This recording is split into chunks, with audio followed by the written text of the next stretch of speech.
She burns the bridges in my head by lighting up a fire. Bury my old thoughts instead. First, what you're going to do is clear out all of the debris. Next, it's time to build your first turret tower. So this is going to be a massive turret tower. This will be very expensive. The material list is right before this. But anyways, what you're going to do is get a 4x4 foundation layout. And then we're basically going to put a 2x2 turret tower. I'm just adding an extra layer of foundations. But then again, it's not going to matter because we're turning it into a 15x15. No, yeah, a 15x15 platform. But anyways, what I did here is I went ahead and layered all the walls, and then I built the walls up 8 walls high. Next, I went ahead and put a tech jenny in the middle right here, as this is a 2x2, so you can't really put the tech jenny on the ground unless you want to put it into the foundation somehow, I don't know. But anyways, I went ahead and layered it with vaults. I put more than 4 eventually. But this just helps so if they get in that they cannot blow the tech jenny right away, they have to keep blowing up more stuff. Next, I went ahead and added 2 layers of hatch frames for like the ceilings, just in case they want to break through in the top. And they still have to deal with this. This also allows you to get in and out of it pretty easy. The only issue that I found is once you're on top of the generator trying to refill it, it does not work that well. So I went ahead and just sealed off the top, and then whenever you guys want to get in, you guys can break one of the ceilings and then go in and refill it.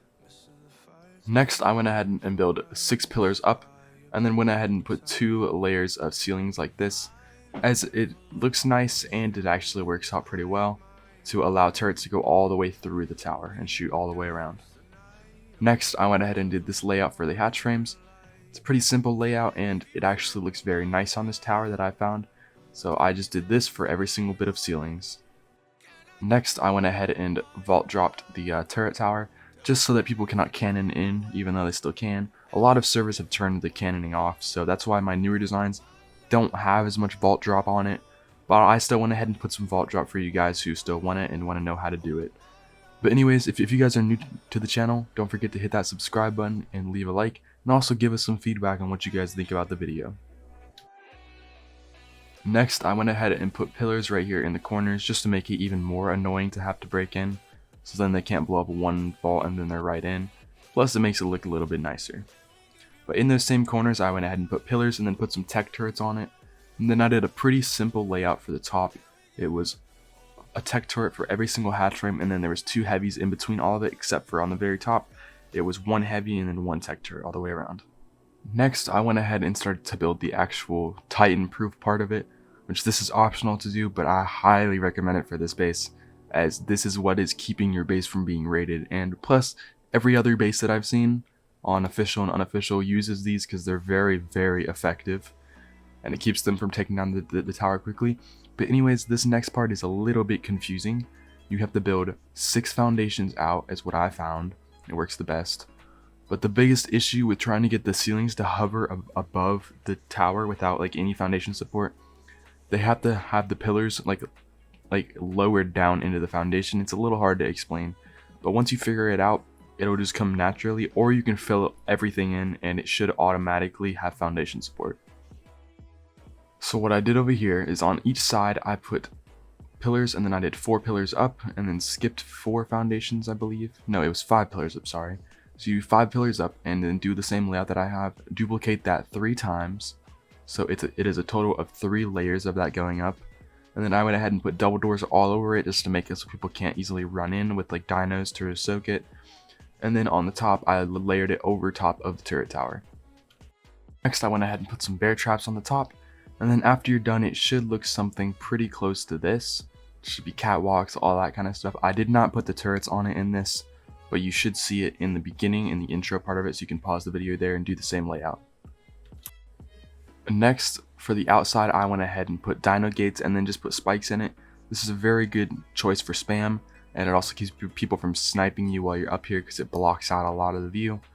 But I've actually found that this also helps to keep your dinos from falling off the edge, just in case maybe the raider has a reaper or something. Either way, these help a lot.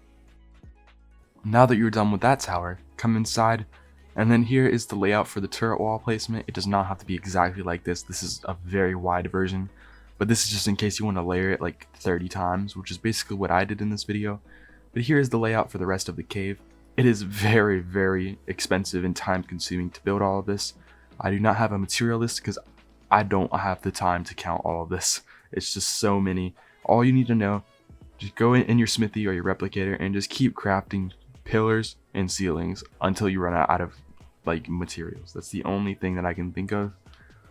But just have the same layout or similar. You're not going to get the same layout as I did, but have a similar layout. Next, we're going to start to work on the turret wall. So I went ahead and put hatch frames on the wall like this instead of how my newer designs, I put them one layer in. This is so that the hatch frames are a little bit farther out from the vaults, which means that there's not going to be splash damage occurring for this. But I went ahead and put 4 layers of hatch frames. Don't mind that tech dino gate, don't build that. I was testing something out and it did not work out pretty well. But anyways, we have a different entrance. But yeah, you just go ahead and build your walls all the way up. I recommend layering all this, kind of like what I'm doing right here with the ceilings. This allows us so that they can't blow up one whole entire layer of walls. They have to blow up every individual wall so that they can't really cannon all the way in. But anyways, I went ahead and put vaults in every single one of those things too, and just kept layering and layering and layering, because this is one of the most important parts of the build. Next, come up here, and I went ahead and built a layer 1 wall back, but didn't build all the way up to the ceiling, because this is going to be like a little sniping area so you can defend your base actually here. And I went ahead and put stairs. This is the best thing that I found, and this is actually very effective for every single turret wall. If you put these little stairs, you're able to hide, reload, go back in, get some more gear, get whatever you need to help defend your base, and you have all of this room to move all the way down, so you can fit easily 10 people up here just trying to defend the base. And I found that these work very well because a lot of people who are raiding do not notice these that are on the turret walls. Next, this is going to probably be the most expensive part of this entire build altogether, probably more expensive than the platforms.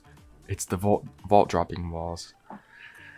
Just saying, after adding up, I may have done this a little wrong, but it got to like 350 something vaults.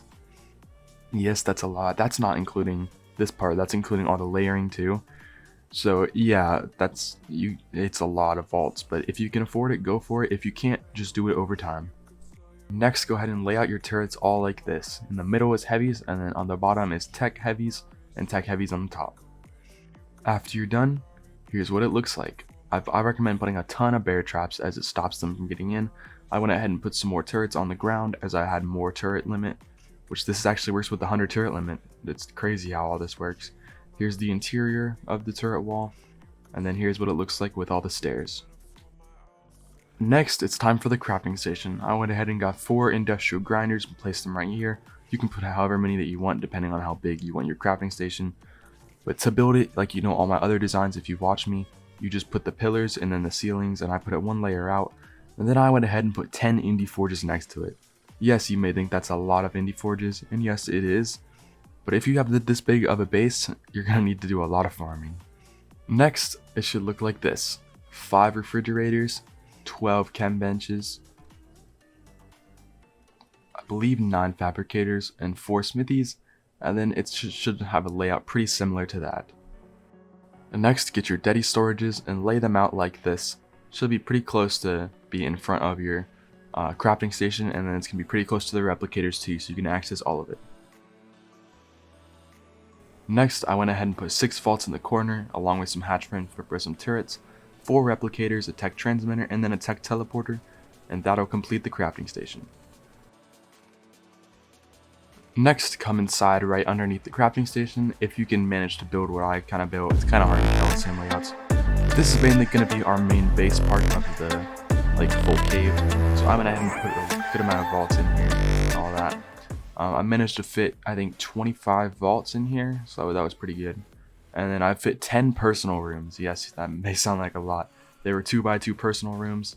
That's pretty easy to fit them if you can lay them out right. I had to put some on top of each other, but I did all of the staircasing right and all that. And I do not have a video of that, unfortunately, but it's pretty easy to figure that out. It's just 2x2s. Next, I went ahead and put 2 of the cryopod, 2x2s. I don't really know if they have a name or not. But anyways, I put 2 of them right on top of the crafting station. Yes, some of them were a little bit messed up because a lot of them were actually placed on the actual ground because of how I built this. So if you can do that, that'd be awesome. But here's how the layout is, because I couldn't really find another good spot to put them. But after you're done with this, you're going to want to fill in all the rest of the gaps that you haven't filled in yet. And then I went ahead and put a hatchery down over in the huge area to my right, down in there. And I don't really need to show a design. It's a pretty simple hatchery. You know, you got your air cons, refrigerators, preserving bins. I put 3 vaults.